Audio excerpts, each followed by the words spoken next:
It is February the 23rd, 2022. It's 17:30 UTC. It is WAGMI Wednesday.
What is up, everybody? Kind of starting off slow in here, but that's all right. People will trickle in. I know how these things go. It is WAGMI Wednesday, and I put up there in the title, "Are Passive Incomes Projects Working for You?" But as I continue to look at more news articles, there's a few things that I want to cover that kind of fit into the spirit of WAGMI Wednesday that aren't necessarily about passive income, but I do want to kind of talk about passive income projects. Yeah, there we go. Yeah, I do want to talk about those to find out if those are always as cracked up as they, or what am I trying to say? And they're always as made up as they're cracked up, good as they're cracked up to be. There we go. I know there's a phrase here I'm trying to say, but yeah, it's always good to be able to speak with everybody in here. And whenever we talk about WAGMI Wednesday, we always want to talk about the brighter side. What's going a little bit not quite so bearish, a bit more bullish. So I want to discuss that today. We'll talk about those things, plus a few other news stories as well. If you get a chance, I know I've just got a few of you in here right now, but in the bottom right-hand corner of your screen, if you'll hit that tweet out the room and hit that tweet button, we can get as many people in here as possible so we can talk about this. You know, we always call this the Alpha Hour, and it kind of is. There's almost never a show where we don't have a little bit of info about a fire NFT project, something that maybe we wouldn't have known about before. So that's one of the reasons why I like as many people in here as possible. Yesterday was a big day, being 2/22/2022 on a Tuesday.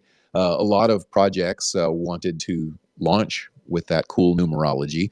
So yeah, really cool day if you were looking at minting, because a lot of different projects did mint yesterday. So I'd love to hear if any of you had good success with any mints and how that went for you for sure.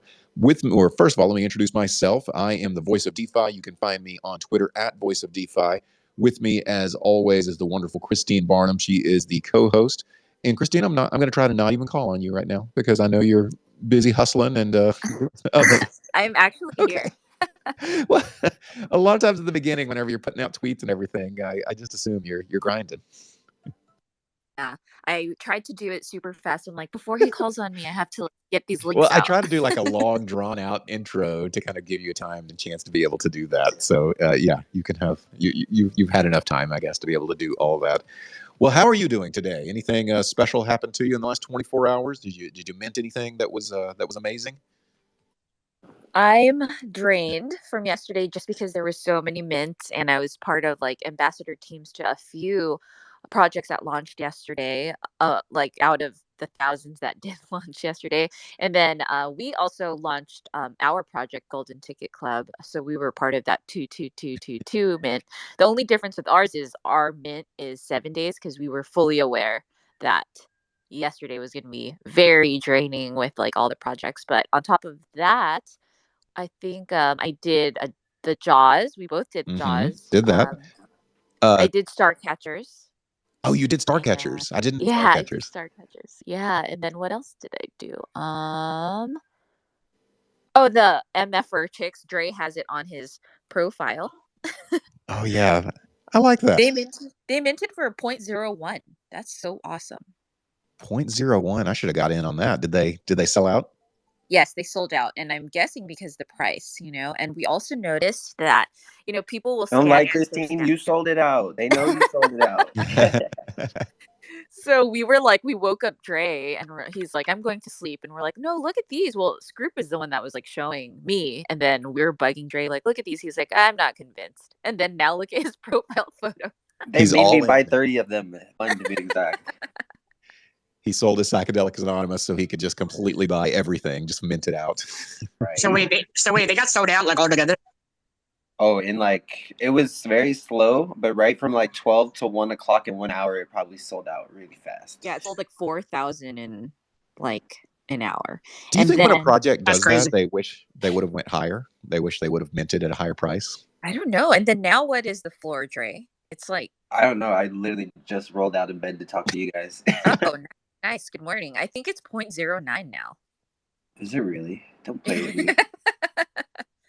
Dre, is yours like a rare? Yeah, that one is. I paid 0.5 for that one. 0.5?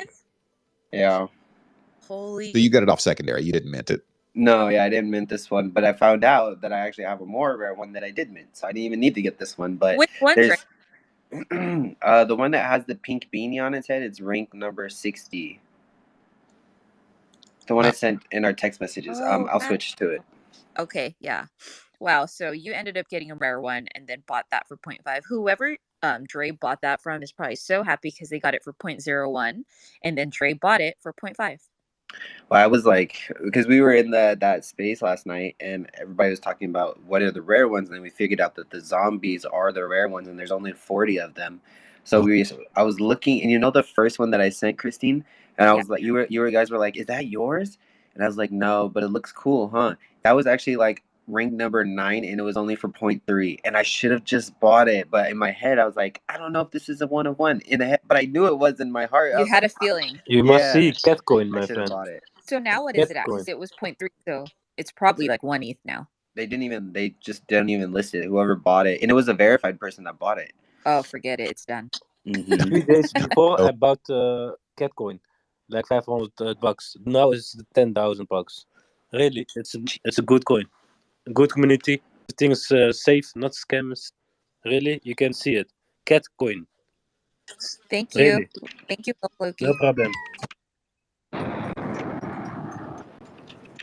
That's what happens when I just keep approving, right? Well, the thing is I like to approve a lot too. I'll do some mass approvals too, but yeah, I remove back. We did have a shill day yesterday, by the way, little X Floki. Every Tuesday, if you've got a project, whether it be crypto or NFT, and you want to shill it, we'll give you 2 minutes to do so. So yesterday we had that, and we'll have it again next Tuesday. So make sure you come in here for that. But until then, let's talk about some of the things that we've got going on. They're a little more bullish in the space. I want to talk about passive income projects for a little bit. And let me kind of tell you why I said this. Is I'm starting to see this as it's almost a buzzword amongst Twitter is passive income, as everybody wants to have, compound their gains and to be able to basically make money while you sleep. And a lot of this is done through staking. And here's my problem with passive income. And I'd love to have Christine and Andre and Keaton and anybody else that's up here. Who else is this that's broad? I know Christine's bring up here. Good looks, my guy. I'd love to hear that your thoughts on this as well. But a lot of times on passive income, I find that yes, I'm making some new coin, some staking. I'm making some other coin that's associated with the project, but that coin is becoming less and less valuable with each and every day. So yes, I'm making more of that coin, but it's worth less and less, and in the end, it's kind of a wash. So passive income can happen. I mean, I know you can stake your stable coins and make around 20% on some of those. And maybe that's a good way of doing passive income. But I guess that's my question to you guys, especially even with your NFTs, and I can name project names if I need to. Are you having any legitimate passive income from any of your projects? Nope. So fast, so easy. Yes.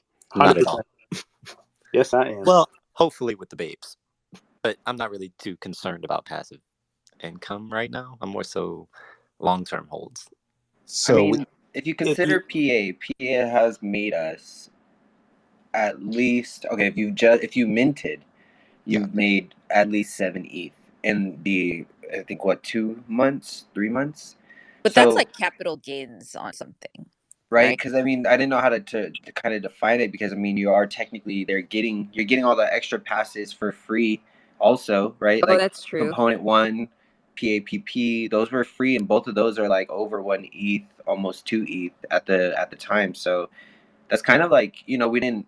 It's a passive income. I mean, like he's dropping you guys stuff that are of value. So he's kind of like paying you to hold, paying you guys out to be a holder. I mean, the Ape MFers, they do the jungle token. Well, that's one of the ones I was thinking of because it's jungle token isn't worth a whole lot.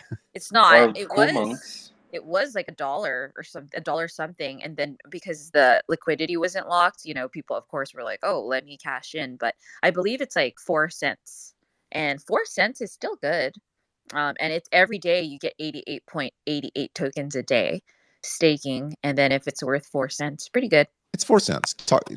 Let's talk in a month and see if it's worth 3 cents. And yeah. And that's my issue is I think a lot of them you will get more of these tokens. Jungle token's a good example, and then that token's worth less and less. So I heard a lot of no's, but I heard a yes out of Keaton. So Keaton, I'd love for you to explain yourself. So Did he? I really want to. Sorry, no. It's when phone calls come in, it blocks you out on. Oh, I got you. Okay. I really want to be able to do spaces on the computer. It'd be so much better. I really like to do like arbitrage stuff, and I've really been kind of getting into the lending protocols. So me personally, right now, my biggest play has been in Crow. So I've been basically farming projects. I'm trying to figure out how to say this as simply as possible. I started off with a little bit of Crow, buy into some projects, take my initials and my percent gains, and then I take that Crow and I put it into Tectonic. I stake that at about 20% rate. Then I take a lended loan out at a 3.8 to 3.9% on USDC, buy more Crow, and then put that back into another project, take the gains, rinse, wash, repeat, back and forth. In the past 2 weeks that I've been doing that, I turned $500 into almost $8,000. So I'm gonna need a Google Doc on that. I mean, seriously, that sounds like 500 into 8,000. That's incredible. You have first of all, the one thing is, and caution this, there's a lot of downside if you don't manage your risk. So, but you put up 500. Is your downside losing 500? No, what's literally, it's one of those, it's not a set it and forget it type mentalities. And I literally have like 6 windows open monitoring on Deck Screener, multiple tokens that I'm basically arbitraging. So the passive side of it is my downside. So let's say, for instance, the amount of money that I'm taking out in the USDC, then bringing over to Crow,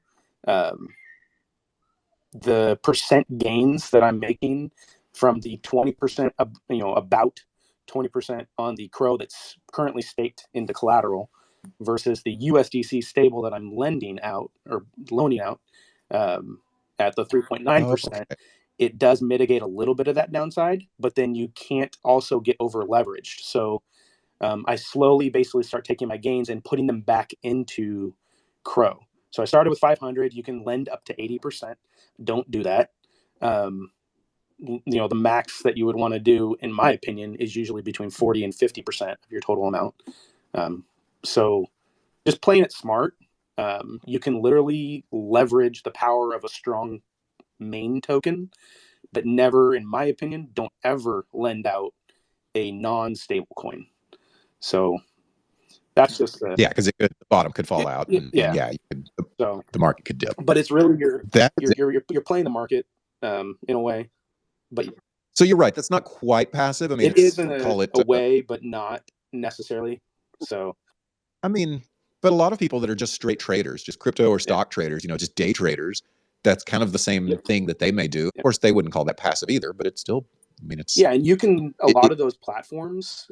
The kind of funny thing is you could technically put in, like, let's say $1,000 worth of Crow in platforms like that, and then take 60% of it, lend it out, convert that over to Crow, put it back in, lend it out again, then you just upped your amount, lend it out again until you're basically almost maxed out on the total amount that you can lend.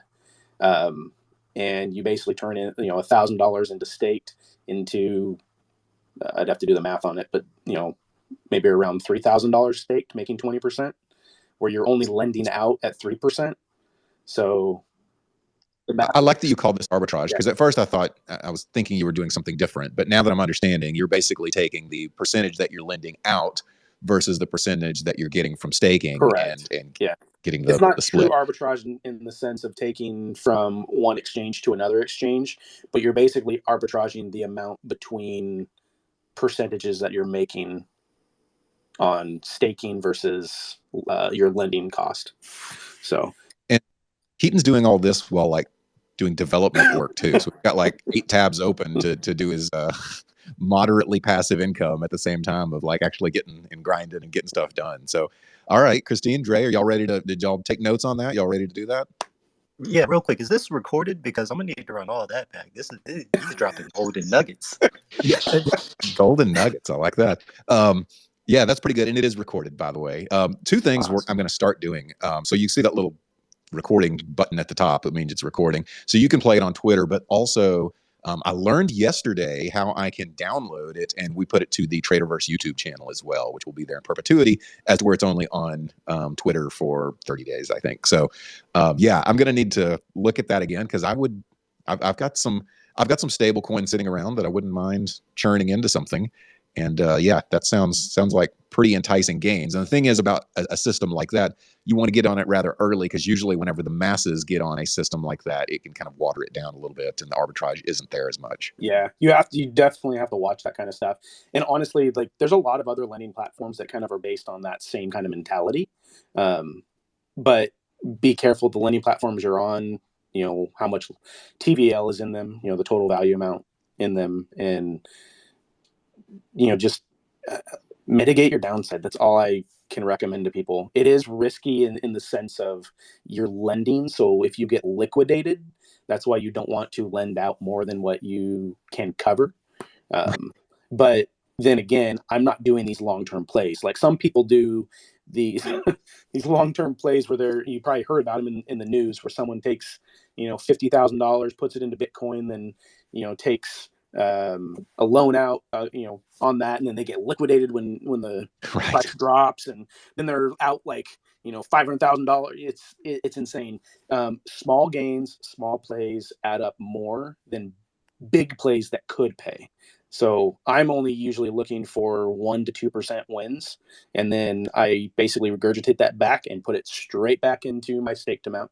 Yeah, I think something that not everybody understands is whenever you stake it, it's out of your wallet. You don't have it, right? So if something goes wrong, you don't have that. So my question was, and I was thinking about this yesterday, is if I had a Bored Ape, okay, we always talk about keep it on a hard wallet that nobody can ever get to. You'd want to trust it with your life.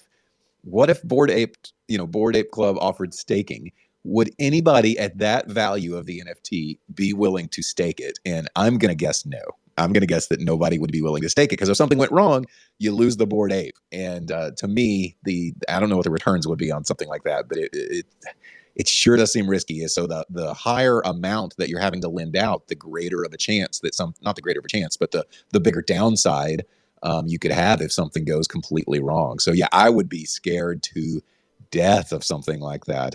I don't know, Christine, would you stake or lend out your most important digital possessions?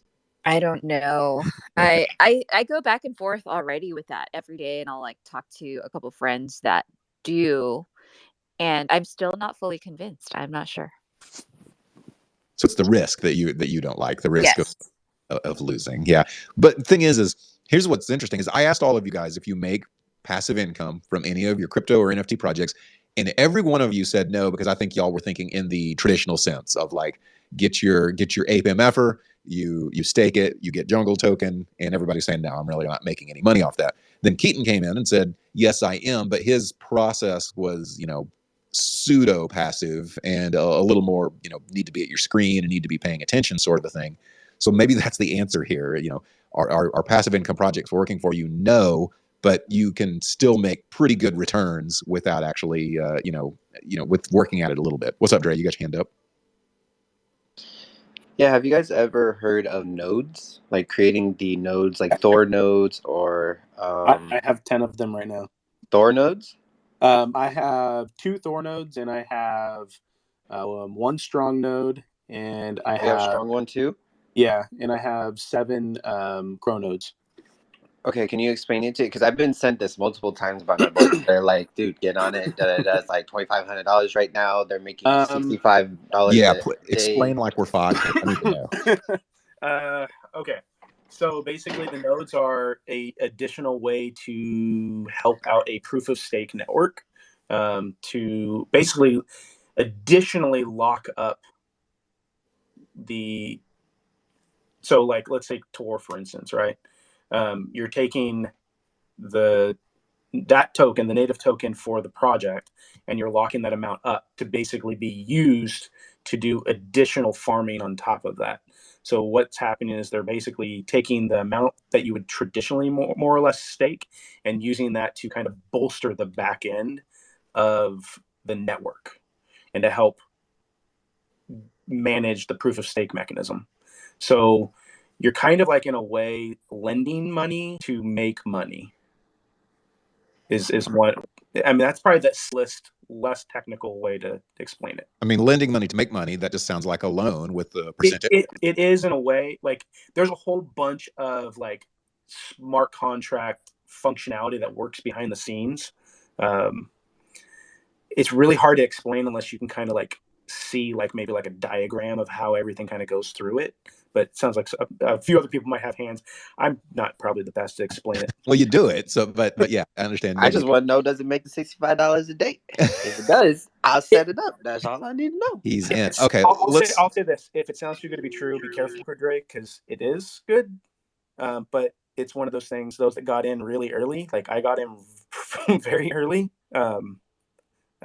So yes, I'm making a decent amount on them passively, but those that are buying in now, the cost of entry is much higher compared to those that I know I waited too long. I was told about this like, I don't know, 3 months ago, and I just was hesitant because I don't know anybody that's done it, that other than like my friend that told about it, but I've never even heard of it before. So I was like, I don't know.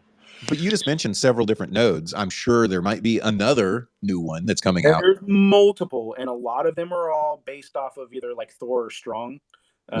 So yeah, I'm actually kind of curious what Web3 has to say. Yeah, I see Web3 with your hand up. I'll start with you, and then I want to talk to Yopster after that. Web3, you got any experience in this? Hello. Yeah, how you guys doing? I just want to say thank you for holding this space. I love Twitter Spaces. I love learning new things. Yeah, actually, so this NFT brand that I work for, we actually had a mastermind where someone came on and talked about nodes. They got in pretty early as well, and it was really sick. And it was like a concept that I never heard about. Right? What the hell are nodes? Like, how is this like even possible? But yeah, I remember hearing like, I guess like, I think the rewards might have gotten cut in half by now, but we had like one person in our community put like 7 figures in a node, so he's making like 50,000 like a month or more. Bro, it's absolutely crazy. But he's very bullish on certain things, and like what I've learned from him so far about nodes is like it definitely can. I don't even like to say passive income sometimes, because like I know with coins it's technically not passive income, but I mean, it does generate you stuff. But with the nodes, I guess like, yeah, it depends on, I think it definitely depends on like when you get in, how Crypto Keaton was saying. But yeah, definitely just like be very, very careful with like which ones. I just wanted to say that like they are pretty interesting. Oh, that was what I was gonna say too. I'm sorry. I like literally just woke up like 30 minutes ago. Must be a wet coaster. Yeah, I'm in Cali. Right now. Yeah, most of us are here too. Oh, let's go. I'm about to follow some of y'all. I already follow. Okay, Andre. I've been following you for a minute, bro. But what was it? Okay, so like one of my homies, what he did is he took some nodes and then he used that passive income to pretty much put towards a Tesla. So he essentially like we all do social media, so he made a post and he's like how to get a Tesla for free. So like he was like all you got to do is buy a strong node and then it gives you that almost like the same amount that you're pretty much paying per month or more. And you can, it was a freaking smart move. Until he crashed it. Yeah. Now you got the autopilot on the Tesla. Bruh. That's awesome. Yopster, Yeah. you've got your hand up. I'd love to hear what you have to add to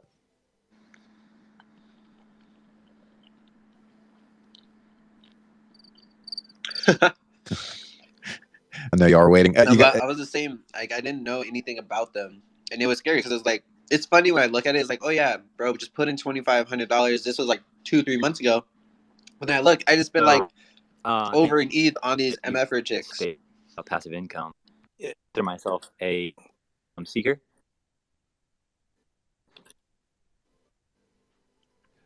Yopster, I don't know if you're getting rugged or not, but it's tough to hear you.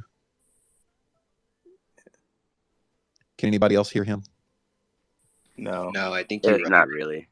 Okay. Yeah. But Dre, honestly, if you wanted to get into anything right now, like node wise, for the point of entry, I mean, strong nodes are great, but the point of entry is really high for your rate of return. Because like for your rate of return, I'd have to double check the entry if you bought now, but to buy a block, you need to buy the strong token, and then cost return is going to take you X amount of months to get back. Now, my personal feeling, if you wanted to get into a node that's like kind of up and coming and actually has a really strong, pun intended, back end, Chronode is probably the best up and coming one. Its price entry is pretty good, and it just consolidated back down to kind of like its floor. Right now it's at $27 per token, and it takes 20 tokens to make a node. I got in I got in down at about like $3. Wow. But that was, and it just basically, so it's based off the Thor nodes. I haven't actually taken a look at what the Thor node price is in a minute. But that would be my 2 cents on if you wanted to get into a node that's cost of entry, return of investment is better. Chronode is probably the one to go with. I was going to say that nodes can be different depending on what chain you're on. Yes, that is very true. And so like you guys were throwing around the term node. You might also want to look into the word validator and delegating. This is actually the function that you would want to do with your coins on a proof of stake network, where you're delegating your coins to a validator who is essentially running a node. Okay. And in a proof of stake network, the more coins in that validator delegated to that validator, the more secure it is considered. So effectively, you're securing the network by delegating your coins, and you're in return provided, staking rewards can vary quite different from one chain to the next. Like in the Cosmos, Atom staking is only 14%, but Juno staking is over 100. Luna, I don't know if any of you guys are familiar with Luna. Luna staking is like closer to like 9. Yeah, Terra's good. And also, you guys were mentioning ARB earlier. That was originally what I wanted to talk about, because you were saying you were like ARBing, and I wouldn't really consider that passive unless you are actually using an ARB bot, which gets really technical. If you can build a bot and to ARB automatically for you, then you're really sitting pretty. I have not had any direct experience with that, but I do know some people that have done that, and they've had a lot of success. However, if you're familiar with the Terra network, you can actually go onto the Terra network with a Terra Station wallet, and you can ARB kind of like, they've got a new protocol called, it's either Prism or Anchor, or both Prism and Anchor are protocols on Terra. Yeah, it helps you ARB kind of automatically. You can split out your Luna from, they have a Luna to a Y Luna and a Luna to a P Luna, effectively making it so that you can refract or like separate your principal from the yield generating aspect of the coin, which is like really mind boggling to think about it. Like you're literally like splitting a coin into 2 different coins. So when you split your 1 Luna, you get actually 1 Y Luna and 1 P Luna. So you can then stake the Luna and gain the staking rewards that you would get normally and then sell your or use it any other way, your principal Luna, the P Luna. You can sell it for more Luna and stake that as well, or you can sell it for something else. There's lots of different options there, but if you're interested in arbing, I would look into that. I just was playing around with it a little bit. I have a lot more experience in the Cosmos ecosystem, where every coin is really their own blockchain. It's the interoperability future that we're looking at, and passive income is abounding in that ecosystem. If you guys are seeking passive income, there are so many ways, like especially with the nodes and staking. There's definitely a lot of staking income happening, but also yield farming has been a really successful passive income strategy. But to bring it back to like your topic originally about NFTs specifically, I've only been involved in one NFT project that has generated passive income. And it did kind of set out from the beginning to do that. And this actually kind of ties everything in, because the way that they're generating passive income, first of all, when they minted, they took like 40 or 50% or something like that of the total mint, and put it in a DAO.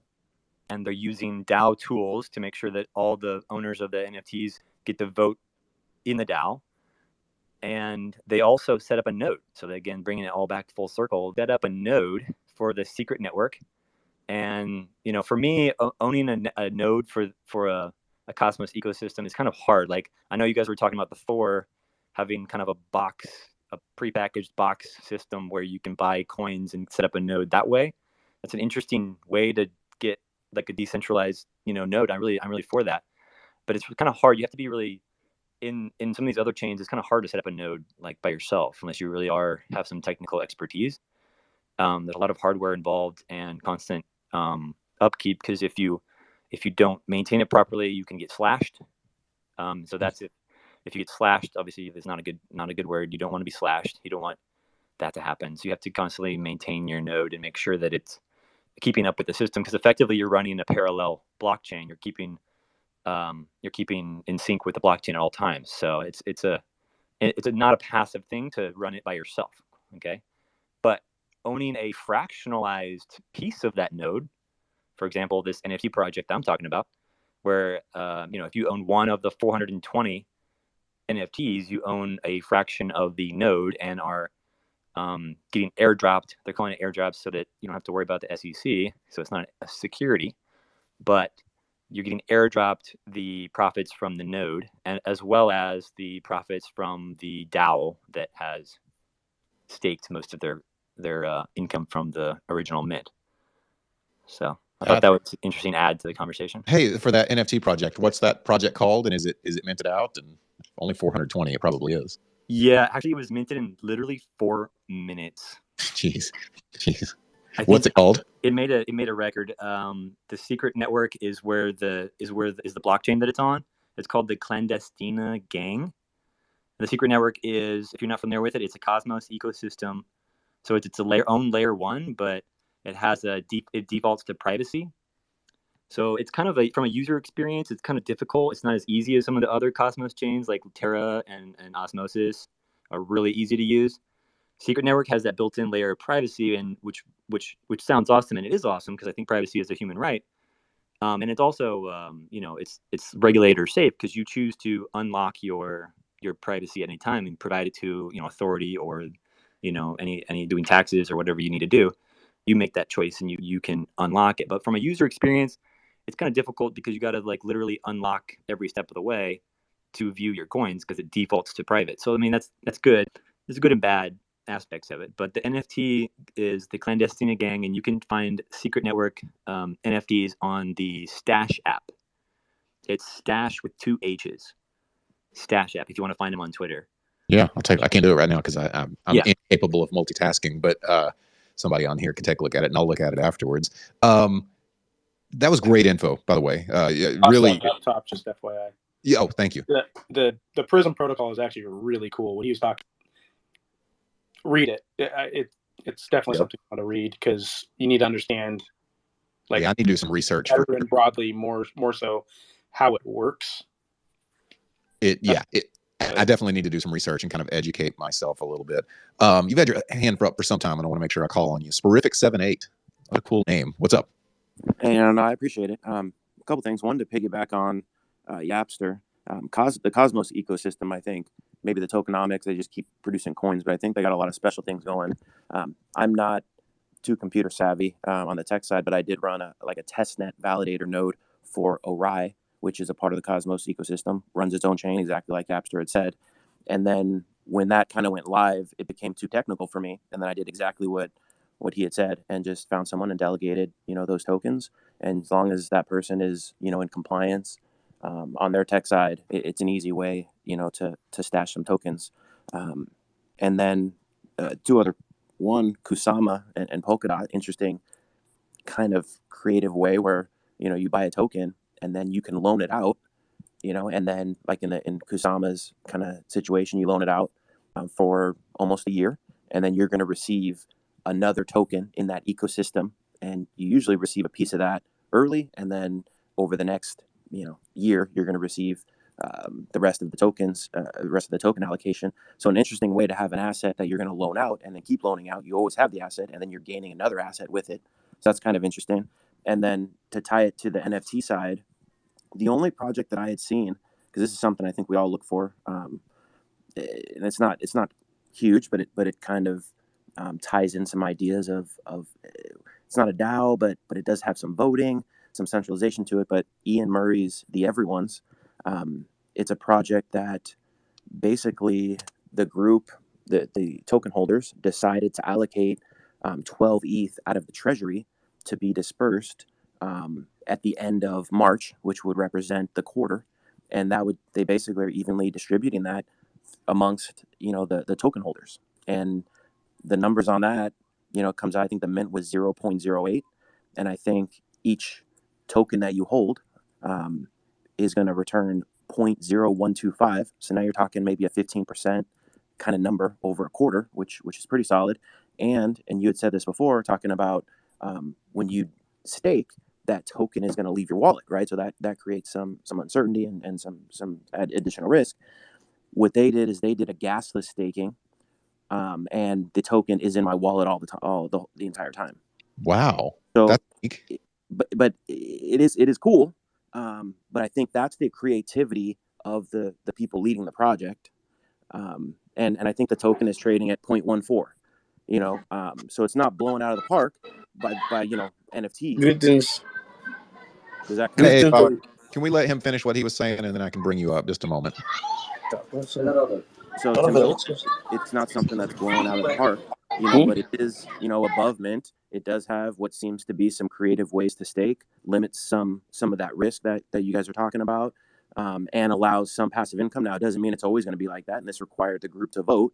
And currently, the plan would be to have another vote, for the next quarter. So there's a lot of ways to do it, and I think that's the only way that I've seen, that kind of works, that mitigates risk, but also gives you some return that seems pretty solid and good for a hodler. Man, there's sometimes we will run a space and I'll walk away from the space feeling pretty good about myself and thinking I know a lot and feeling like I've really got a good grasp on things. This is not one of those spaces. You guys are talking at a high level, but I'm literally here with like my pen and paper here. Just I'm in class. I mean, I'm just in class here, just writing everything down. And I hope I can make some sense from my notes here. But this is good stuff. We had So Perfect in our space yesterday or last night, and dude, this guy, he is very, very smart. I love him. I just met him yesterday. He's really cool though. We were doing a whole you missed it, Trader. It was right after you got off. Remember I said I was gonna start a space? I do remember that.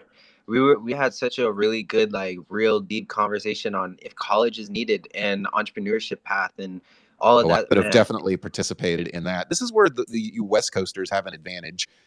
Because you can stay up late, or at least what I consider late, because I'm like 2 hours away from where you are. So I need to get to bed. But then I get to wake up earlier than you guys do too. Unless you're Christine and wake up at 5:30 to do hot yoga, which I do not do. Yeah, that's just, that's ridiculous.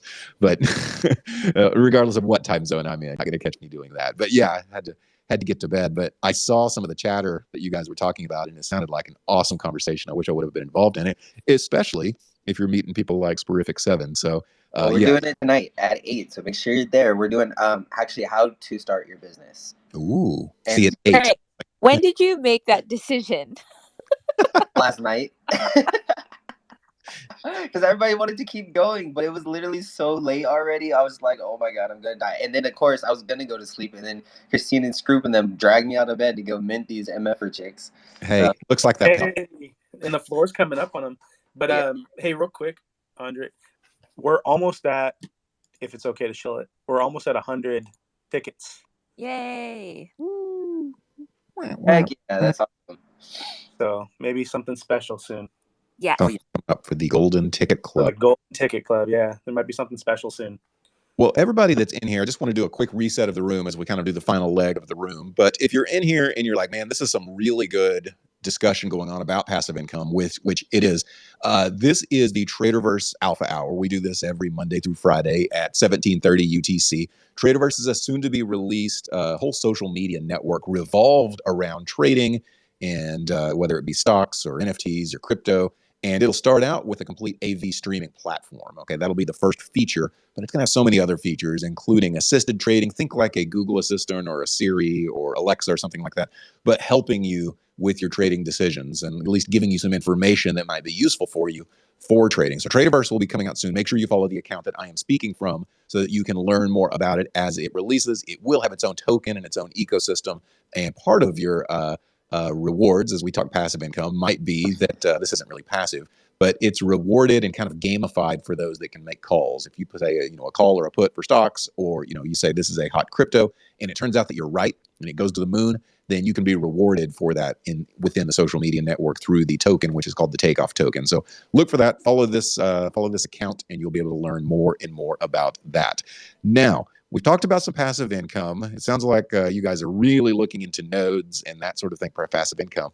Are we saying that NFTs, with a few exceptions, are we saying that NFTs have a tough road to actually give you passive income? Is that what we're saying? Yes. Hold on, but I feel like Mike is up here, and then he can kind of go into how the whole jungle token is considered passive income, and especially it's pretty new, but I think they're headed that way. Mike, can you talk or not? Love to hear. Yeah. I'm free now. When I first joined, I was just eating lunch, so I just kind of sat back and listened to everybody. But I think there's two schools of thought on passive income. There's one where it's just passive and you earn money, which is like the traditional thinking. And then kind of what we're doing at ApeMFers with the jungle is, staking to earn the jungle coin. Yes, it's earning passive income. I think the price right now is like 0.02 cents for the coin. So it's not much, but we have utility coming for it. So it's giving you access to more of the ecosystem that it's being created in and created for. And, so some people will stake it and then just sell it for ETH and be fine. They don't want to, burn it for the comic mint coming up or merch that we have or the pay to earn game or things like that. So there's that. But then there's also people that are going to be deep into our ecosystem who on the 3rd are going to mint the comics. When merch comes out, they're going to want to buy jungle if they don't have enough to get the merch. When the pay to earn game comes out and all the utility and purchasables for that game is available, then people will buy that. So, it's one of those things where instead of just staking it and earning a little bit of money on the side, you're actually just gaining currency in the ecosystem to where you're at an advantage for anyone that's new coming in, doesn't have all of that saved up to use and like participate in the ecosystem. They'd actually have to add liquidity to the pool and buy it. So it's passive in a way that you're earning it without paying for it, and then you get to use it without having to buy it. If that makes any sense. So yeah, and first of all, just to be clear, I do stake I have an ApeMFer and I do stake it and I do get my jungle token and I haven't sold it, holding on to it. But it sounds to me like it's a little bit more of a long-term play, and that the jungle token, for the most part, isn't worth a whole lot individually. It's like you're creating the ecosystem to increase the demand, which would then can make it to where it could be more of a passive income after that, once that demand kind of meets it on there. Is that kind of the way you look at it? Is it's just it's low right now, but you're building the ecosystem? Exactly. So, we launched the staking on 2.2, and up until our comic mint on 3.3, there has been no utility. So there was a little bit of liquidity put in the pool early on, which is why it kind of spiked, as there wasn't much in circulation versus the liquidity. That's why it got up to over $1. And people haven't really been putting in much liquidity now, just because they haven't really, seen the utility. That's soon to change, because with the comic mint, not to make this, the shill hour, but with the comic mint, we know, and I've been trying to tell everybody because it's been in the announcements, that all of the jungle that has been accumulated or could possibly be accumulated from 2.2 to 3.3 is not enough to fully mint out all of the comics that are going to be available.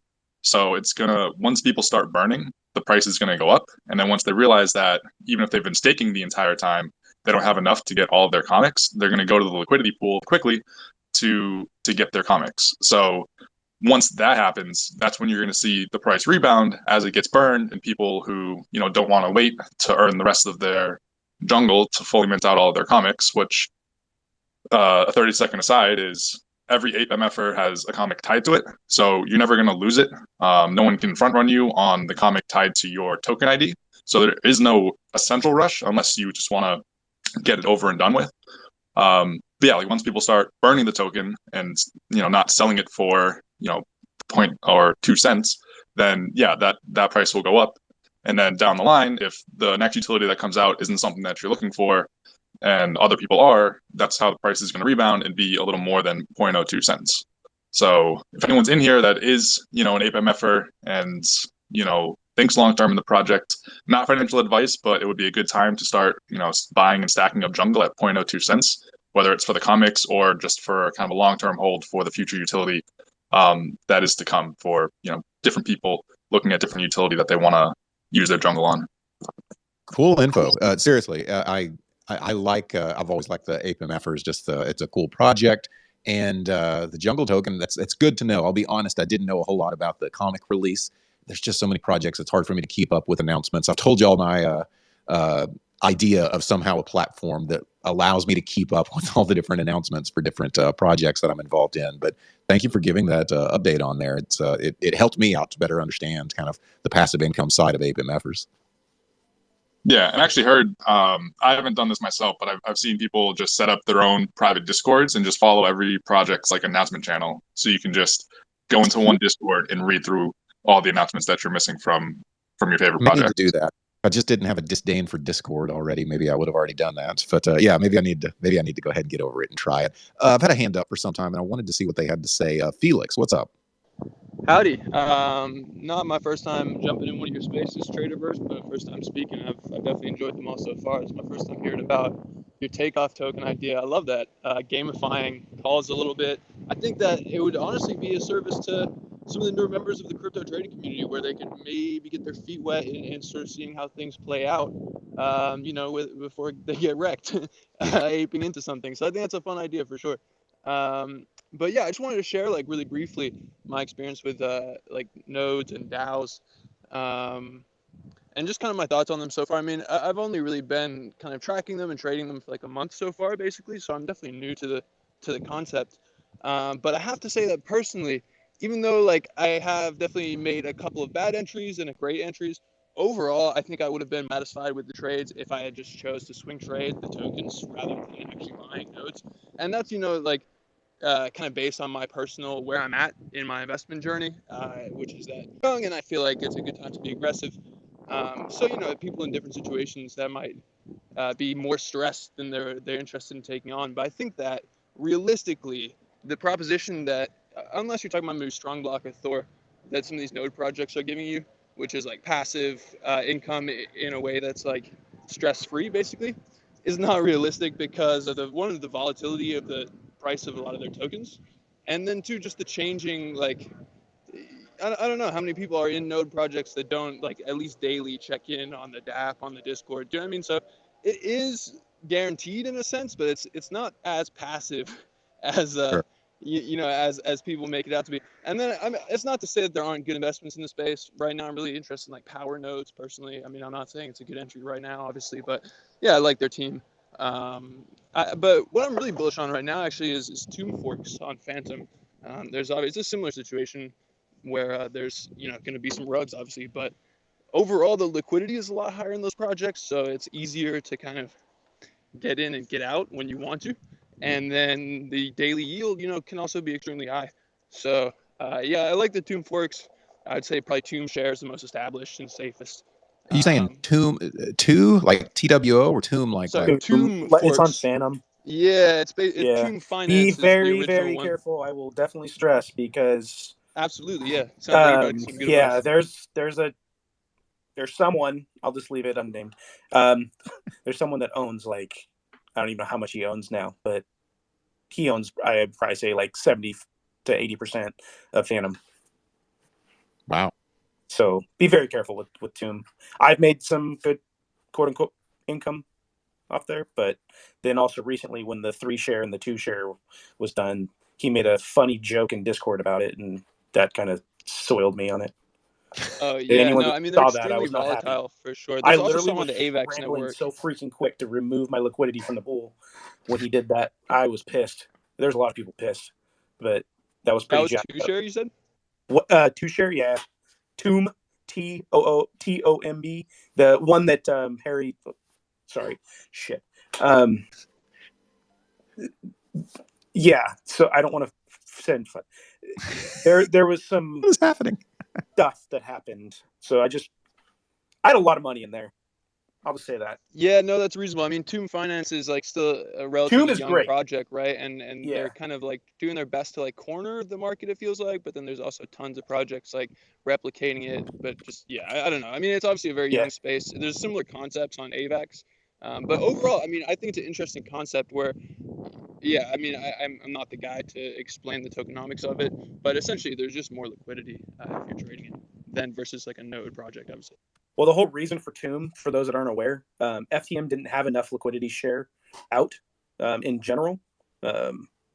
So basically, Tomb was kind of created to create additional in and out liquidity. So the creator of it could technically take out liquidity when he needed to, because he has millions of dollars actually in it. So I've followed FTM very, very closely. I've actually developed on FTM. So there's some great protocols. It's a great chain. It's fast, cheap, but it's controlled. It's not as decentralized as I would like it to be. That's my just 2 cents on it. Yeah, it doesn't sound very decentralized. If somebody owns, like, I mean, you said 70-80%. That's I could be wrong on the percentage, but let's just say a lot. A lot. A lot. Yeah, right. enough that basically, if he sold a little bit of his bags, you would really feel it. Oh yeah, yeah, you'd feel it big time. You know, if you like decentralized, you should look into Juno. Like literally, the 100% of it was airdropped, and the dev team doesn't get is vested for 8 years or something crazy like that. Yeah. Wow. That's decentralized AF, bro. Yeah. Juno's a pretty cool. It's so hard with how many, different projects or even chains that have kind of popped up. In general, like I've been kind of trying to hyper focus myself into where to successfully like try to build, because I'm working on a project right now where we are trying to aggregate a lot of information across, right now focusing on mainly EVM chains, but creating a simple unified dashboard to, like, say you could see all of the best places to put your money in one simple spot.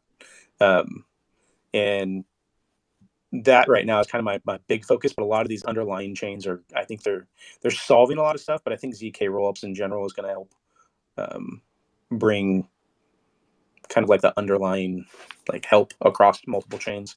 Well, yeah, so the Cosmos has several chains built out specifically to be bridges between EVM and SDK. Like that layer 0.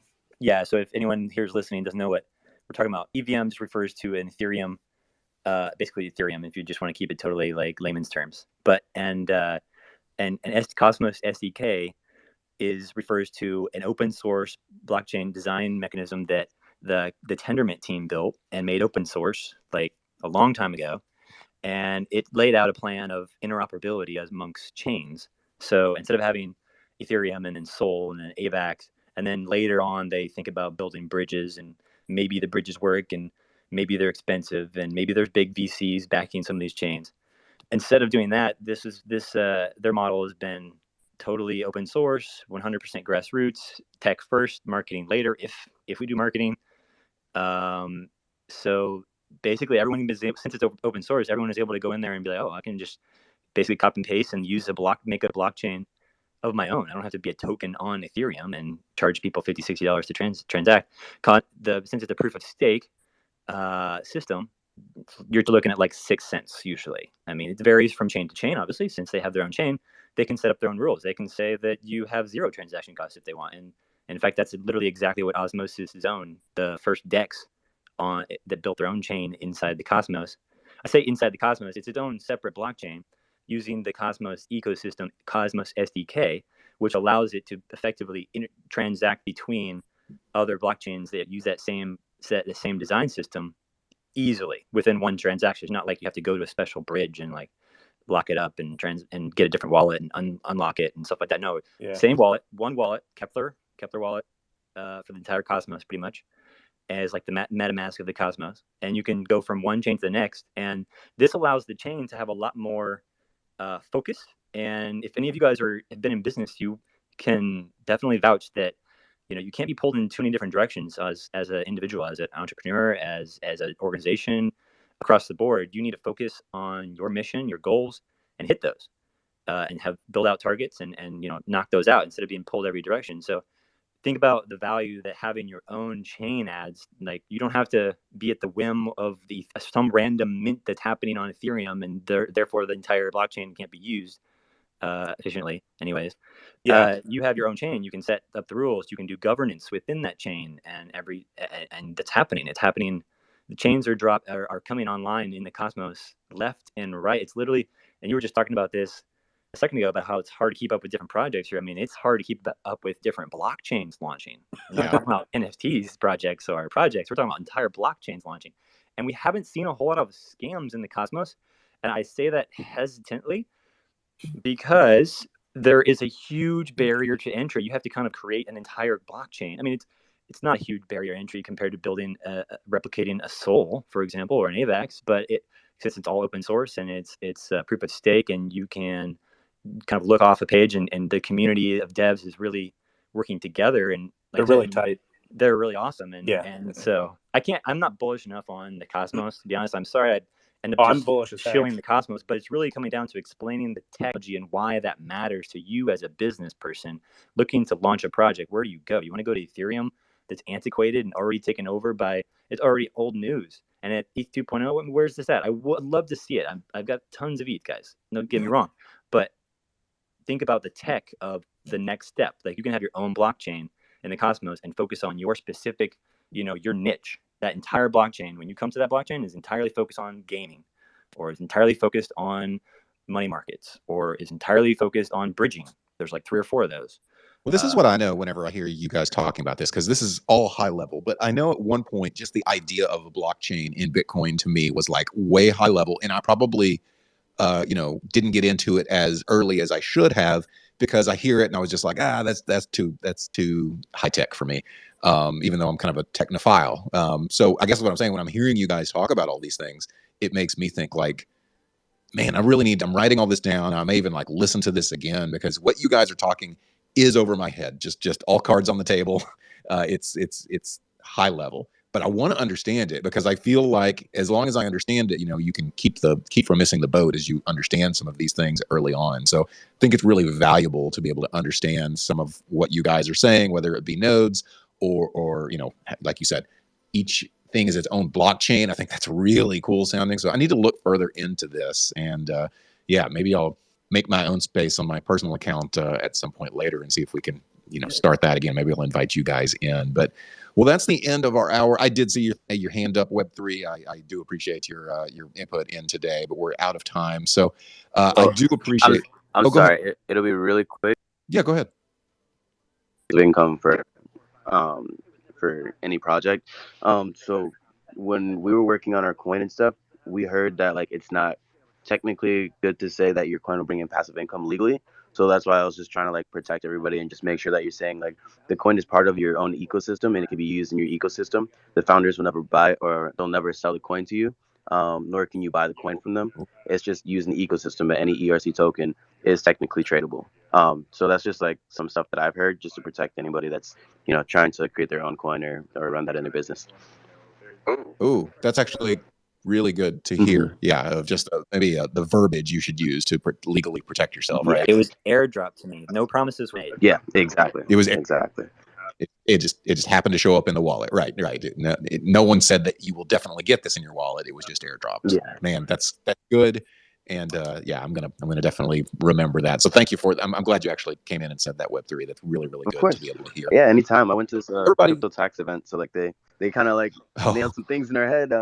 But yeah, so no, that's good to know. I'm involved with another project that's heavily involved in airdrop, so I need to. yeah. That's yeah, Keaton knows. So yeah, it's good to know that.